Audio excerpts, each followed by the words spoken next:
మనకు subjective pronouns I, we, you, they, he, she, it. English మొత్తంలో కూడా మనము ఈ 45 డేస్ స్పోకెన్ ఇంగ్లీష్ ఛాలెంజ్లో భాగంగా డే 1 నుండి ఇప్పటి వరకు ఈ సబ్జెక్టివ్ ప్రొనౌన్స్ మీద బేస్ చేసుకునే క్లాసెస్ అన్ని కూడా నేర్చుకుంటున్నాం.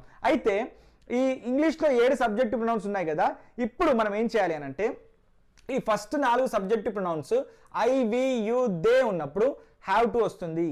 అదేవిధంగా ఐ, వి, యు, దే ఉన్నప్పుడు నీడ్ టు కూడా వస్తుంది. అదేవిధంగా ఐ, వి, యు, దే ఉన్నప్పుడు డేర్ టు కూడా వస్తుంది.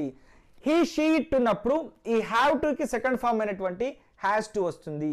దీనికి సెకండ్ ఫామ్ అయినటువంటి నీడ్స్ టు వస్తుంది. డేర్ టుకి సెకండ్ ఫామ్ అయినటువంటి డేర్స్ టు కూడా వస్తుంది.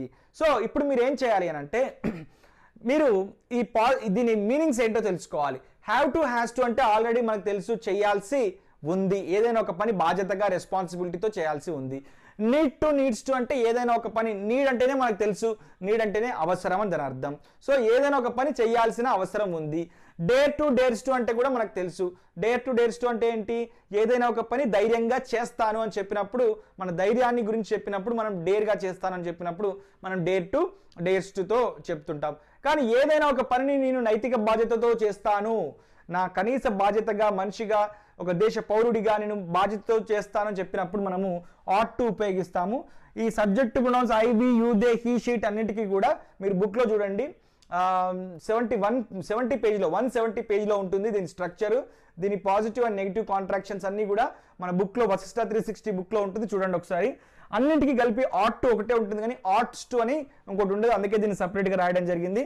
అదేవిధంగా పాజిటివ్ అండ్ నెగిటివ్ సెంటెన్సెస్ని ఎలా చెప్పాలి, క్వశ్చన్స్ ఎలా చేయాలో కూడా ఇక్కడ నేర్చేసుకుందాం మనం. ఒకసారి చూడండి, మనము మామూలుగా ఈ టు తర్వాత మనం వర్బ్ని ఫస్ట్ ఫామ్లో యూజ్ చేస్తాం. ఫస్ట్ ఫామ్ అంటే ఏంటి, go, come, play, drink, drive, speak, talk, ఇవన్నీ కూడా మనకు ఫస్ట్ ఫామ్ అన్నట్టు. ఫస్ట్ ఫామ్ ఆఫ్ ద వర్బ్ని యూజ్ చేస్తాం. టు తర్వాత ఇమీడియట్గా అది పెడతాం. ఒక చిన్న ఎగ్జాంపుల్ చెప్తాను. I have to speak. I have to speak అంటే నేను మాట్లాడాల్సి ఉంది. మరి నేను మాట్లాడాల్సి లేదు అని చెప్పాలనుకోండి, I don't have to speak అంటే సరిపోతుంది. సింపుల్గా I don't have to speak అంటే సరిపోతుంది. ఇక్కడ టు తర్వాత మళ్ళీ అదే ఫస్ట్ ఫామే వస్తుంది. ఇప్పుడు ఐ నీడ్ టు స్పీక్, నేను మాట్లాడాల్సిన అవసరం ఉంది. ఇప్పుడు దీన్ని నెగిటివ్ కాంట్రాక్షన్ చెప్పాలనుకోండి, I don't need to speak, నేను మాట్లాడాల్సిన అవసరం లేదు అందని అర్థం. ఐ డేర్ టు స్పీక్, నేను ధైర్యంగా మాట్లాడతాను. మరి దీన్ని నెగిటివ్ కాంట్రాక్షన్ ఎట్లా చెప్తాము, I don't dare to speak. And I ought to speak, నేను నైతిక బాధ్యతతో నేను అన్యాయానికి వ్యతిరేకంగా మాట్లాడతాను. I ought to speak on all kinds of injustices, నేను అన్ని రకాల అన్యాయాలకు వ్యతిరేకంగా మాట్లాడతాను ఈ దేశ పౌరుడిగా ఉన్నందుకు, క్వశ్చన్ చేస్తాను అని చెప్పినప్పుడు ఇలా చెప్తాం, ఐ ఆట్ టు స్పీక్. మరి దాన్ని నెగిటివ్లో చెప్పినప్పుడు I don't at to speak అని కూడా చెప్పొచ్చు. కొల్లాక్యువల్ లాంగ్వేజ్లో అంటే వాడుక భాషలో ఈ ఆట్ టుని ఎక్కువ ఉపయోగించాం. బట్ మీరు న్యూస్ పేపర్స్ చదువుతున్నప్పుడు, బుక్స్ చదువుతున్నప్పుడు ఎక్కువగా కనిపిస్తుంది కాబట్టి అది చెప్పాల్సిన బాధ్యత నా మీద ఉంది కాబట్టి ఈ ఆట్ టు గురించి చెప్తున్నాను. ఇప్పుడు వీటి మీద కొన్ని ఎగ్జాంపుల్స్ ఇస్తే మీకు క్లియర్గా అర్థమవుతుంది. ఆ ఎగ్జాంపుల్స్ని మీరు క్లియర్గా నోట్ డౌన్ చేసుకోండి. ఆల్రెడీ మీకు అర్థమయ్యే ఉంటుంది చాలా చాలా ఇంపార్టెంట్ క్లాస్ అని. ఎందుకనంటే ఒకటే క్లాస్లో చాలా విషయాల్ని మనం నేర్చుకోబోతున్నాము. సో ఈ చాలా విషయాల్లో భాగంగా have to, has to already మనం 36వ క్లాస్లో నేర్చుకున్నాము, కానీ దీనికి రిలేటెడ్గా ఉంటుందని చెప్పి ఇప్పుడు ఈ need to, needs to, dare to, dares to, ought టుతో పాటు నేర్చుకోబోతున్నాము. ఇప్పుడు వీటి తెలుగు మీనింగ్స్ ఏంటో లిటరల్లీ అని ప్రతిసారి నేను ఉపయోగిస్తాను కదా, లిటరల్లీ అంటే అక్షరాల అనేది తెలుగు మీనింగ్ దాని అర్థం. సో లిటరల్గా తెలుగు మీనింగ్ ఏంటి అని అంటే హ్యావ్ టు, హ్యాస్ టు అంటే ఏదైనా ఒక పని చెయ్యాల్సి ఉంది. ఎలా చేయాల్సి ఉంది, ఒక బాధ్యతగా చేయాల్సి ఉంది, రెస్పాన్సిబిలిటీతో చేయాల్సి ఉంది అని చెప్పినప్పుడు మనం రెస్పాన్సిబిలిటీతో చేయాల్సి వస్తుంది అని చెప్పినప్పుడు మనము ఇలా హ్యావ్ టు, హ్యాస్ టు ఉపయోగిస్తాం. అదేవిధంగా ఈ హ్యావ్ టు, హ్యాస్ టుకి షెల్, విల్ ఉపయోగిస్తే ఏమవుతుంది, shall have to, will have to. మరి అదేమవుతుంది షెల్, విల్ అని అంటే, షెల్, విల్ అంటే భవిష్యత్తులో ఒక పని చెయ్యాల్సి వస్తుంది. ఎలా చేయాల్సి వస్తుంది, బాధ్యతగా చేయాల్సి వస్తుంది, ఒక డ్యూటీగా చేయాల్సి వస్తుంది అని చెప్పినప్పుడు మనం ఈ హ్యావ్ టుకి, హ్యాస్ టుకి షెల్, విల్ ముందు యూజ్ చేస్తాము. ఇవి రెండు ఆల్రెడీ మనము క్లాస్ 36లో నేర్చుకున్నాము. ఒకసారి 36th క్లాస్ని 1-2 సార్లు చూసి బాగా ప్రాక్టీస్ చేయండి. ఇప్పుడు మనం ఈ క్లాస్లో need to, needs to, dare to, dares to, ought to గురించి నేర్చుకోబోతున్నాము. మళ్ళీ చెప్తున్నాను, నీడ్ అంటే మనందరికీ తెలుసు అవసరం. ఐ నీడ్ ఏ హెల్ప్ అంటే నాకు ఒక సహాయం అవసరం. I need a glass of water అంటే నాకు ఒక గ్లాస్లో వాటర్ అవసరం అన్నట్టు, ఒక గ్లాస్ ఆఫ్ వాటర్ అవసరం అని దాని అర్థం అన్నట్టు. ఐ నీడ్ సమ్ రెస్ట్ అంటే నాకు కొంచెం రెస్ట్ అవసరం. యూ నీడ్ సమ్ రెస్ట్ అంటే నీకు కొంచెం రెస్ట్ అవసరం. సో ఇక్కడ టు ఎందుకు యూజ్ చేస్తున్నామనంటే ఈ టు యూజ్ చేయటం వల్ల ఒక పని చెయ్యాల్సిన అవసరం ఉంది అందని. అంటే ఎప్పుడుంది చేయాల్సిన అవసరం? ప్రస్తుతం ఒక పని చేయాల్సిన అవసరం ఉంది అని చెప్పినప్పుడు మనం నీడ్ టు నీడ్స్ టుని ఉపయోగిస్తాం. మరి have to has Tuki need to needs Tuki తేడా ఏంటి?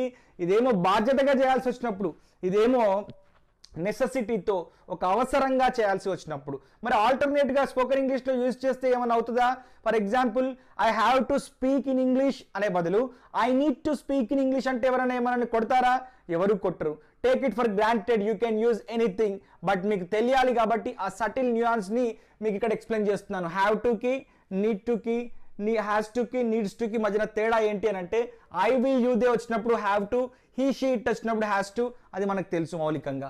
ఐ వి యూ దే వచ్చినప్పుడు need to and he she it వచ్చినప్పుడు నీడ్స్ టు, అది కూడా తెలుసు మనకు. అండ్ మనకు ఇంకొక విషయం ఏంటి అని అంటే ఈ టు ఎక్కడైతే వస్తుందో టు తర్వాత ఇన్ఫినిటీ టు తర్వాత మనం వర్బ్ని ఏ ఫామ్లో యూజ్ చేయాలి? ఫస్ట్ ఫామ్లో యూజ్ చేయాలి. అంటే ఫస్ట్ వర్బ్ని యూజ్ చేయాలి. ఫర్ ఎగ్జాంపుల్ ఇంతకుముందు నేను ఒక ఎగ్జాంపుల్ చెప్పాను, స్పీక్ అని చెప్పి. దాని అర్థం ఏంటి? I have to speak, I need to speak.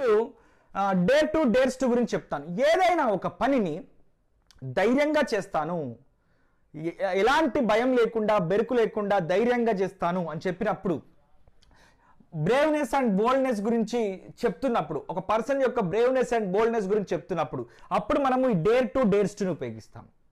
For example నేను ఒక్కనే డేర్గా ఎవరినైనా కూడా క్వశ్చన్ చేయగలుగుతాను, ఎక్కడికైనా వెళ్ళగలుగుతాను అని చెప్పాలనుకోండి, I dare to go anywhere అంటాము. I dare to go anywhere. I dare to challenge anyone. నేను ఎవరినైనా ఛాలెంజ్ చేయగలుగుతాను, ఎందుకంటే అది నా సామర్థ్యం, అది నాలో పట్టిన ధైర్యం, అది నాలో పట్టిన బోల్డ్నెస్, నాలో పట్టిన కరేజ్, అది నాలో పట్టిన స్ట్రెంగ్త్ అది. So I dare to question anyone. నేను ఎవరైనా కూడా ధైర్యంగా క్వశ్చన్ చేస్తాను తప్పు చేసినప్పుడు. సో ఈ రకంగా చెప్తాము. సో ఆట్ టు అనేది ఇంగ్లీష్లో స్పోకెన్ ఎబిలిటీస్లో నేను కూడా ఇప్పటి వరకు దీన్ని చాలా ఫ్రీక్వెంట్గా ఎప్పుడు యూజ్ చేయలేదు. బట్ మనం as part of the subject and 45 days spoken English ఛాలెంజ్లో భాగంగా ఇది నేర్చుకోవాలి కాబట్టి చెప్తున్నాను. ఈ ఆట్ టు అనేది ఎప్పుడంటే ఏదైనా ఒక పని నైతిక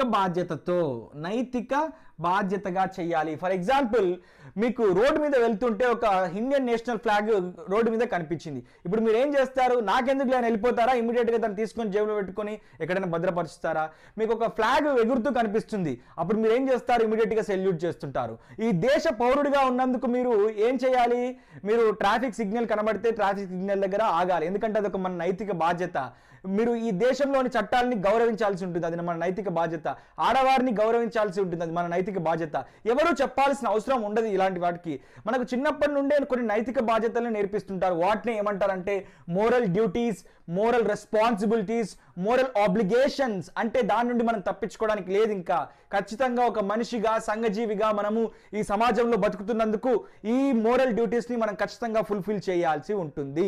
రైట్. మరి తేడా ఏంటి అని అంటే ఐ వి యూ దే వచ్చినప్పుడు హ్యావ్ టు అన్నట్టే, ఐ వి యూ దే వచ్చినప్పుడు need to, I we you they వచ్చినప్పుడు dare to, he she it వచ్చినప్పుడు has to, he she it వచ్చినప్పుడు needs to, he she it వచ్చినప్పుడు dares to. And ఈ ought to విషయానికి వచ్చినప్పుడు మనం గుర్తుపెట్టుకోవాల్సిన విషయం ఏంటంటే ఆట్స్ టు అని ఉండదు. ఇంకొకటి I we you they he she it అన్ని సబ్జెక్టివ్ ప్రొనౌన్స్కి ఒకటే ఆట్ టు ఉంటుంది. అండ్ మీరు ముఖ్యంగా గుర్తుపెట్టుకోవాల్సిన విషయం ఏంటి అంటే ఈ ఒక్కొక్క హెల్పింగ్ వర్బ్కి దాని తెలుగు మీనింగ్ ఏంటో గుర్తుపెట్టుకోవాలి. ఇప్పుడు హ్యావ్ టు హ్యాస్ టు అంటే చెయ్యాల్సి ఉంది, నీడ్ టు నీడ్స్ టు అంటే చెయ్యాల్సిన అవసరం ఉంది, డేర్ టు డేర్స్ టు అంటే ఏదైనా ఒక పనిని ధైర్యంగా చేస్తాను, ఆట్ టు అంటే ఒక నైతిక బాధ్యతతో ఈ దేశ పౌరుడిగా నేను చేయాల్సినటువంటి నా కర్తవ్యాన్ని నేను నిర్వర్తిస్తాను అందని అర్థం. అయితే ఇక్కడ వరకు బాగానే ఉంది. మనం ఎప్పుడైనా సరే క్వశ్చన్ చేయాలనుకున్నప్పుడు లేదా ఏదైనా నెగిటివ్ సెంటెన్స్ చెప్పాలనుకున్నప్పుడు మరి మనకు ఉపయోగపడేటువంటి 2 సప్లిమెంటరీ హెల్పింగ్ వర్బ్స్ ఏంటో చెప్తాను. చూడండి, నేను ఇంగ్లీష్లో మాట్లాడాల్సి ఉంది అని చెప్పాలనుకోండి I have to speak in English అని చెప్తాము. నేను మాట్లాడాల్సిన అవసరం ఉంది అని చెప్పాలనుకోండి I need to speak in English అంటాము. నేను ధైర్యంగా మాట్లాడుతాను అని చెప్పాలనుకోండి I dare to speak in English అంటాము. నేను ఇప్పుడు మాట్లాడాల్సి లేదు అని చెప్పాలనుకోండి ఇప్పుడు ఈ డూకి నాట్ యాడ్ చేస్తే డోంట్ అవుతుంది. ఐ డోంట్ హ్యావ్ టు, ఈ డోంట్ యూస్ చేసి హ్యావ్ టు యూస్ చేస్తే సరిపోతుంది. అంటే ఈ డోంట్ హ్యావ్ టు యూస్ చేస్తే సింపుల్గా నెగిటివ్ సెంటెన్స్ క్వశ్చన్ అన్నీ కూడా వచ్చేస్తుంటాయి do and plus not use చేస్తే. అదేవిధంగా హీ షీట్ వచ్చినప్పుడు మనము హ్యాస్ టుని, నీడ్స్ టుని, డేర్స్ టుని ఉపయోగిస్తున్నాం కదా. అలాగే మనము మీకు తెలిసిన విషయం ఏంటి అని అంటే హీ షీట్ వచ్చినప్పుడు డజన్ ఉపయోగిస్తాం కదా, డస్ ప్లస్ నాట్ డజంట్ని కూడా ఉపయోగిస్తాము. సో ఇప్పుడు దీన్ని బేస్ చేసుకొని మీకు ఎగ్జాంపుల్స్ని ప్రతి ఒక్క దాంతో ఒక్కొక్క రకమైనటువంటి ఎగ్జాంపుల్స్ని ఇచ్చి positive interrogative, negative interrogative sentences వాటి స్ట్రక్చర్స్ అన్నీ కూడా చెప్పే ప్రయత్నం చేస్తాను. They have to attend. Have to అంటే ఏంటి, దేని గురించి చెప్తుంది? హ్యావ్ టు అనేది మనకు లిటరల్గా ఏదైనా ఒక పనిని బాధ్యతగా చేయాల్సి ఉంది అని చెప్పి.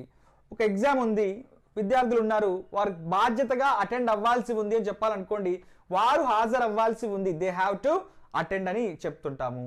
అదేవిధంగా హీ హ్యాస్ టు విన్, అతను సెమీఫైనల్స్ నుండి ఫైనల్స్కి వెళ్ళాలనుకోండి అప్పుడు బాధ్యతగా అతను గెలవాల్సి ఉందని చెప్పాలనుకోండి హీ హ్యాస్ టు విన్. మరి హ్యాస్ టు ఎందుకు వచ్చింది ఇక్కడ? హీ షీ ఇట్ వచ్చినప్పుడు హ్యాస్ టు ఉంటుంది, ఐవి యూ దే ఉన్నప్పుడు హ్యావ్ టు ఉంటుంది, ఆల్రెడీ నేర్చుకున్నాము. అదేవిధంగా I need to learn. I need to learn అంటే నేను నేర్చుకోవాల్సిన అవసరం ఉంది, నేను ఇంగ్లీష్ నేర్చుకోవాల్సిన అవసరం ఉంది, నన్ను నేను అప్గ్రేడ్ చేసుకోవడానికి లేదా ఒక జాబ్లో నా పొజిషన్ని అప్గ్రేడ్ చేసుకోవడానికి, అప్డేట్ అవ్వడానికి ఇంగ్లీష్ నేర్చుకోవాల్సిన అవసరం ఉంది అని చెప్పాలనుకోండి ఐ నీడ్ టు లెర్న్ అని చెప్తుంటాం. హీ నీడ్స్ టు, మరి ఇక్కడ నీడ్స్ టు ఎందుకు వచ్చింది? హీ షీట్ ఉన్నప్పుడు నీడ్స్ టు వస్తుంది కదా. He needs to speak in English, అతను ఇంగ్లీష్లో మాట్లాడాల్సిన అవసరం ఉంది అని అర్థం. I dare to question anyone, నేను ఎవరినైనా కూడా క్వశ్చన్ చేస్తాను ధైర్యంగా అని అర్థం. నేను ధైర్యంగా క్వశ్చన్ చేస్తాను ఎవరినైనా కానీ, హక్కుల కోసం కావచ్చు, అన్యాయాలకు వ్యతిరేకంగా కావచ్చు, ఎవరినైనా క్వశ్చన్ చేస్తాను. అదేవిధంగా he dares to challenge anyone, మరి ఇక్కడ డేర్ వచ్చింది, ఇక్కడ డేర్స్ టు ఎందుకు వచ్చింది? హీ షీట్ వచ్చినప్పుడు డేర్స్ టు వస్తుంది, అది మన అందరికీ తెలిసిందే. He dares to challenge anyone అంటే అతను ఎవరినైనా కానీ ఛాలెంజ్ చేస్తాడు, ఛాలెంజెస్ని స్వీకరిస్తాడు అని అర్థం అన్నట్టు. ఇక్కడ వి ఆట్ టు, ఆట్ టు అంటే ఏంటి? ఏదైనా ఒక పని నైతిక బాధ్యతతో కనీస బాధ్యతగా ఒక పౌరుడిగా చేయాల్సిన పనులను మనం ఆట్ టుతో చెప్తాము. We ought to respect elders, we ought to respect our national anthem, we ought to respect our national flag, we ought to respect our constitution, we ought to respect our constitution, flag and everything. So ఈ రకంగా he ought to ఉంటుంది కానీ ఇక్కడ ఆట్స్ to అనేది ఉండదు, అది గుర్తుపెట్టుకోండి. He ought to obey the rules. Obey the rules, obeying అంటే ఏంటి? ఒబే అంటే ఏదైనా వినమ్రంగా ఉండి వాటిని పాటించడం లేదా వాటికి లోబడి ఉండడాన్ని మనం ఒబేయింగ్ అంటాం అన్నట్టు. అంటే రూల్స్ని పాటించడం మన బాధ్యత కాబట్టి ఈ రకంగా he ought to obey the rules అని చెప్పాను. ఇంకా క్లియర్గా మీకు అర్థమయ్యేటట్టు చెప్తాను చూడండి. ఇక్కడ టు తర్వాత వర్బ్ V1 ఫామ్లో ఉంది, ఇక్కడ మీరు అబ్జర్వ్ చేయండి. ఇక్కడ టు తర్వాత వర్బ్ మీకు V1 ఫామ్లోనే ఉంది, ఇది కూడా అబ్జర్వ్ చేయండి. ఇది ఇక్కడ ఇక్కడ అండ్ ఇక్కడ ఇక్కడ అండ్ ఇక్కడ చూడండి వర్బ్ V1 ఫామ్లో ఉంది. సింపుల్గా మనము ఇప్పుడు ఏం చేస్తానంటే ఫర్గెట్ అబౌట్ తెలుగు మీనింగ్స్, మీరు ఒక ఇంగ్లీష్ మీనింగ్స్ మాత్రమే చూడండి, నేను తెలుగు మీనింగ్స్ని మీరు మర్చిపోండి. నేను ఒక ఎగ్జాంపుల్ తీసుకుంటాను. మనం ఇప్పుడు మాట్లాడుతున్నాం కాబట్టి లేదా నేర్చుకుంటున్నాం కాబట్టి మనం సింపుల్గా ఒక వర్డ్ని తీసుకుందాం. ఆ వర్డ్ ఏంటి అని అంటే ఇప్పుడు ఫర్ టైమ్ బీయింగ్ ఇక్కడ నేను స్పీక్ అని తీసుకుంటున్నాను. ఇక్కడ speak, they have to speak in English, వారు ఇంగ్లీష్లో మాట్లాడాల్సి ఉంది. హీ హ్యాస్ టు స్పీక్ అంటే అతడు ఇంగ్లీష్లో మాట్లాడాల్సి ఉంది. ఐ నీడ్ టు స్పీక్ అంటే నేను ఇంగ్లీష్లో మాట్లాడాల్సిన అవసరం ఉంది. మీరు ఈ పార్ట్ మర్చిపోండి, you forget about this part, మీరు తెలుగు మీనింగ్ని మర్చిపోండి కంప్లీట్గా కూడా. హీ నీడ్స్ టు స్పీక్ అంటే అతడు మాట్లాడాల్సిన అవసరం ఉంది, అతను మాట్లాడాల్సిన అవసరం ఉంది. ఒకవేళ మీరు హీ ప్లేస్లో షీ పెట్టారనుకోండి ఆమె మాట్లాడాల్సిన అవసరం ఉంది అవుతుంది. ఐ డేర్ టు స్పీక్, నేను ధైర్యంగా మాట్లాడతాను అని అర్థం. హీ డేర్స్ టు స్పీక్, అతడు ధైర్యంగా మాట్లాడతాడు. ఒకవేళ హీ ప్లేస్లో షీ పెట్టారనుకోండి ఏమవుతుంది, షీ డేర్స్ టు స్పీక్, ఆమె ధైర్యంగా మాట్లాడుతుంది. ఇంగ్లీష్లో ఆమె ధైర్యంగా మాట్లాడుతుంది ఎవరి ముందైనా కానీ. ఈ రకంగా we at to speak the truth, మనము నిజాన్ని బాధ్యతగా, నైతిక బాధ్యతగా మనం మాట్లాడాల్సి ఉంటుంది, నిజాన్ని చెప్పాల్సి ఉంటుంది. హీ ఆట్ టు స్పీక్, మళ్ళీ చెప్తున్నాను, హీ ఆట్ టు స్పీక్. చూడండి, positive interrogative, negative and negative interrogative sentences చెప్పడానికి ట్రై చేశాను. అండ్ మోస్ట్లీ నేను ఏం చేశానంటే ఐ వి యూ దేనే తీసుకొని చెప్పడానికి ట్రై చేశాను. మీరు హీ షీట్తోని మీరు ఒకసారి ట్రై చేయండి. ఎలా ట్రై చేయాలో కూడా నేను ఇప్పుడే చెప్పేస్తాను.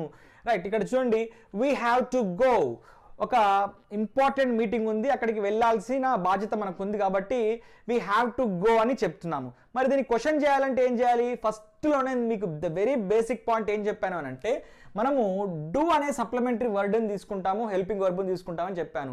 Do we have to go అంటే క్వశ్చన్ అవుతుంది దాని అర్థం. సింపుల్గా do we have to go.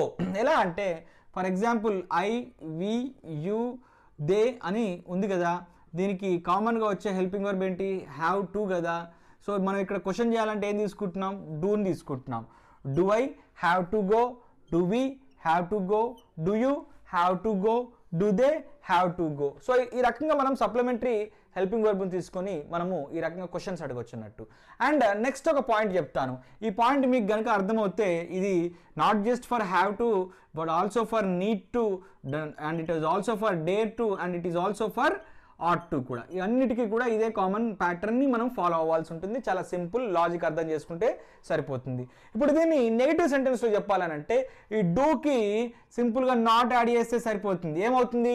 We don't have to go, మేము వెళ్ళాల్సిన అవసరం, మేము వెళ్ళాల్సి లేదు. ఐ హ్యావ్ టు గో అంటే నేను వెళ్ళాల్సి ఉంది. Do I have to go అంటే నేను వెళ్ళాల్సి ఉందా అని క్వశ్చన్ చేస్తున్నాము. Do I have to go అంటే నేను వెళ్ళాల్సి లేదు అని దాని అర్థం అన్నట్టు. So don't we have to go, so ఇక్కడ వి కాబట్టి మేము లేదా మనము అన్నట్టు. మేము వెళ్ళాల్సి లేదా అని దాని అర్థం. So we have to go, మేము వెళ్ళాల్సి ఉంది. Do we have to go, మేము వెళ్ళాల్సి ఉందా. We don't have to go, మేము వెళ్ళాల్సి లేదు. Don't we have to go, మేము వెళ్ళాల్సి లేదా. అదే విధంగా ఇక్కడ నీడ్ టు, ఇది అర్థమైతే కనుక ఇది సింపుల్గా అర్థమైపోతుంది మీకు ఇంకా క్లియర్గా. So we need to work hard, మేము కష్టపడి పని చేయాల్సిన అవసరం ఉంది. దీన్ని క్వశ్చన్ చేయాలి.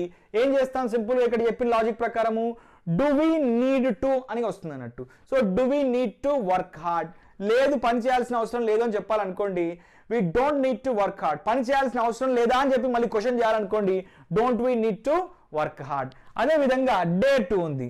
So I dare to take any risk or I dare to take risk. I dare to take risk అంటే నేను ఎలాంటి రిస్క్ అయినా కూడా ధైర్యంగా తీసుకుంటాను, రిస్క్ను నేను ధైర్యంగా తీసుకుంటాను అని చెప్పాలనుకోండి, I dare to take risk. మరి దీన్ని క్వశ్చన్ చేయాలి. ఎలా చేస్తాము? డూ ఐ డేర్ టు, ఎలా చెప్తాము? డూ ఐ డేర్ టు అని చెప్పి చెప్తాము. నేను రిస్క్ తీసుకోను అని చెప్పాలనుకోండి, I don't dare to take risk అని చెప్తాం అన్నట్టు. డూకి నాట్ యాడ్ చేస్తే సరిపోతుంది, మనం రిస్క్ తీసుకోను అని చెప్తుంటాం అన్నట్టు. సో దాన్నే క్వశ్చన్ చేయాలన్నప్పుడు don't I dare to take risk.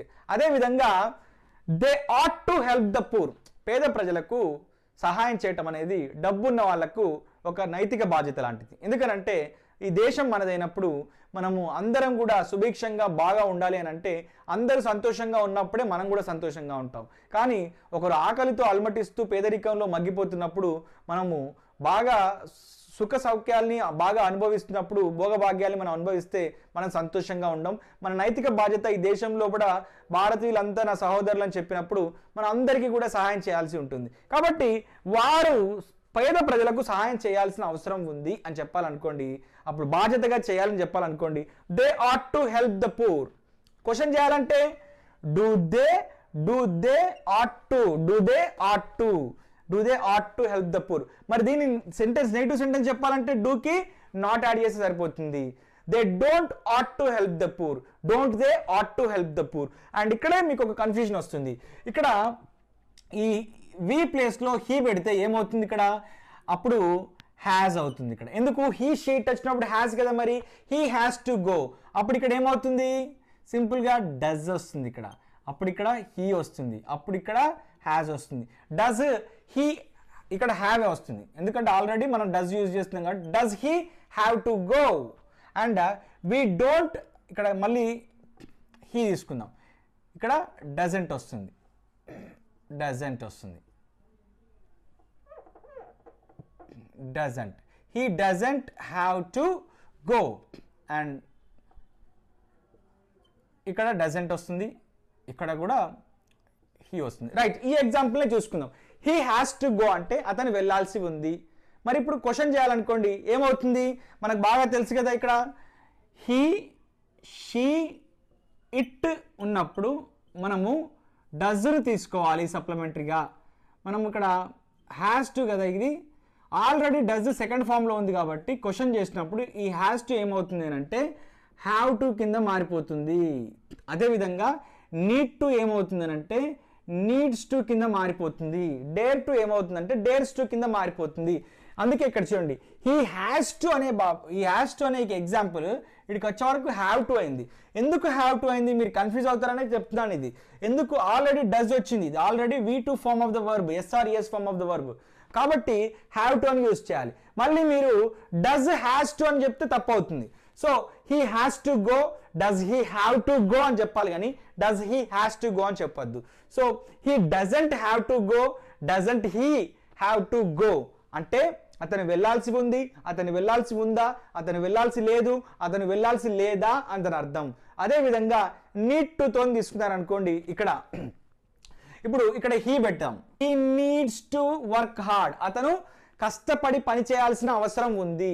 మరి దీన్ని క్వశ్చన్ చేయాలన్నప్పుడు ఏమవుతుంది, హీ, షీ, ఇట్కి మనం ఏం యూజ్ చేయాలి, డస్ కదా యూజ్ చేయాల్సింది.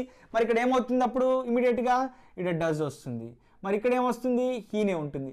మరి he does he need to అనాలా, మళ్ళీ ఇక్కడ ఎస్ యూజ్ చేయాలా, ఎస్ యూజ్ చేయాల్సిన అవసరం లేదు, ఎందుకు ఆల్రెడీ డస్ సెకండ్ ఫామ్లో ఉంది కాబట్టి. So does he need to work hard.